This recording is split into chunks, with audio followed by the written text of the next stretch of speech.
भारतीय क्रिकेट के लिए ये दौर किसी भी चेतावनी से कम नहीं है, बल्कि एक बड़े झटके की तरह सामने आया है। गुवाहाटी में दक्षिण अफ्रीका के हाथों 408 रनों की करारी हार सिर्फ एक खराब प्रदर्शन नहीं था, बल्कि उस गिरावट की गूंज थी जो गौतम गंभीर के कार्यकाल में लगातार दिखती जा रही है।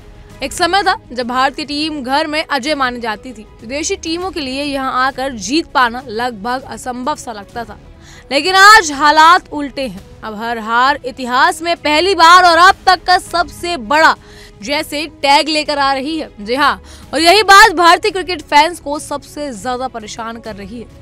दक्षिण अफ्रीका के खिलाफ गुवाहाटी में मिली 408 रनों की हार भारत के टेस्ट इतिहास की सबसे बड़ी हार बन गई है। इससे पहले कभी भारत ने इतने बड़े अंतर से टेस्ट मैच नहीं हारा था। इस हार ने सीरीज को 2-0 से खत्म किया और दक्षिण अफ्रीका को 25 साल बाद भारत में टेस्ट सीरीज जीतने का मौका दिया। पिछली बार ये कारनामा हेंसी क्रियोन की टीम ने साल 2000 में किया था। ये सिर्फ हार नहीं, बल्कि उस भरोसे की टूटन थी जिसने भारत को 2 दशक तक घरेलू टेस्ट मैचों में एक विशाल ताकत बनाकर रखा था। ये गिरावट सिर्फ दक्षिण अफ्रीका के खिलाफ नहीं, जी हाँ, बल्कि पिछले एक साल में एक से कई बार देखा जा चुका है।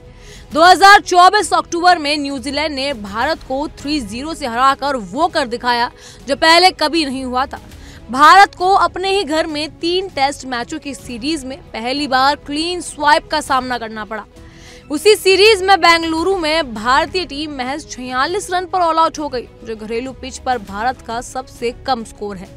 वर्षों तक जिस टीम ने विरोधियों को स्पिन की चुनौती से डराया था, वो खुद बेसिक गलतियों और लगातार देहाती बैटिंग के कारण धराशायी होती गई। इतना ही नहीं, इसके बाद बॉर्डर गावस्कर ट्रॉफी में भी ऑस्ट्रेलिया ने भारत को 3-1 से हराकर वो ट्रॉफी छीनी जिसे भारत ने लगातार 10 साल तक अपनी मुट्ठी में कस के पकड़ा था। इससे भारत वर्ल्ड टेस्ट चैंपियनशिप की फाइनल की दौड़ से भी बाहर हो गया और अब तस्वीर ये है कि भारत लगातार 2 घरेलू टेस्ट सीरीज, न्यूजीलैंड के खिलाफ हार और दक्षिण अफ्रीका के खिलाफ हार से व्हाइट वॉश झेल चुका है। ऐसे नतीजे भारतीय क्रिकेट इतिहास में कभी देखे नहीं गए थे, खासकर उस टीम के लिए जिसने किसी और टीम को अपने सरजमी पर सर उठाने की हिम्मत भी नहीं करने दी थी। गंभीर के कार्यकाल में भारत ने सिर्फ 2 टेस्ट सीरीज जीती हैं, एक बांग्लादेश और दूसरी वेस्ट इंडीज के खिलाफ। दोनों टीमें रैंकिंग में भारत से काफी नीचे मानी जाती हैं, लेकिन जैसा ही मुकाबला टॉप टीमों से हुआ, भारत हर बार हारा। घर में न्यूजीलैंड, बाहर ऑस्ट्रेलिया और अब घर में दक्षिण अफ्रीका।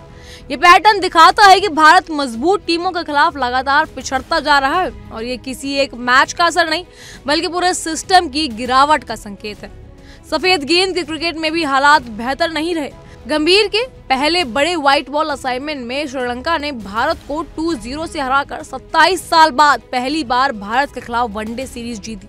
जो टीम श्रीलंका को लंबे समय से आसान प्रतिद्वंदी मानी जाती थी, अब वही टीम उसके सामने एक भी जीत दर्ज नहीं कर सकी। और क्योंकि 2024 में भारत ने सिर्फ वनडे सीरीज खेली, भारत पूरे साल एक भी ओडीआई नहीं जीत पाया। ऐसा 45 सालों में पहली बार हुआ। इसी श्रीलंका सीरीज में भारत 3 मैचों में ऑल आउट हुआ और कुल 30 विकेट खो दिए। ये भी पहली बार था जब भारत किसी 3 मैचों की वनडे सीरीज में हर बार ऑल आउट हुआ था। ऐसे समय में ये साफ नजर आ रहा है कि बैटिंग लाइनअप दबाव और चुनौतीपूर्ण परिस्थितियों में पूरी तरह बिखरी हुई है। इन सभी आंकड़ों को एक साथ देखें तो गुवाहाटी की हार कोई अचानक हुई दुर्घटना नहीं, बल्कि उसी लंबे लिस्ट का हिस्सा है जो पिछले 1 साल में लगातार बनती जा रही है। भारत अभी भी कुछ समय पर शानदार प्रदर्शन करता है, लेकिन गंभीर के कार्यकाल में टीम की निरंतरता गायब सी हो गई है। भारतीय क्रिकेट की विरासत, घर में अजयता का रुतबा और लंबे समय तक बनाए गए दबदबे पर इस दौर ने गंभीर सवाल खड़े कर दिए हैं। यहाँ से भारत कैसे उभरेगा, कौन जिम्मेदारी लेगा और टीम कैसे पुरानी ले पाएगी, ये आने वाले समय में सबसे महत्वपूर्ण कहानी बन जाती है।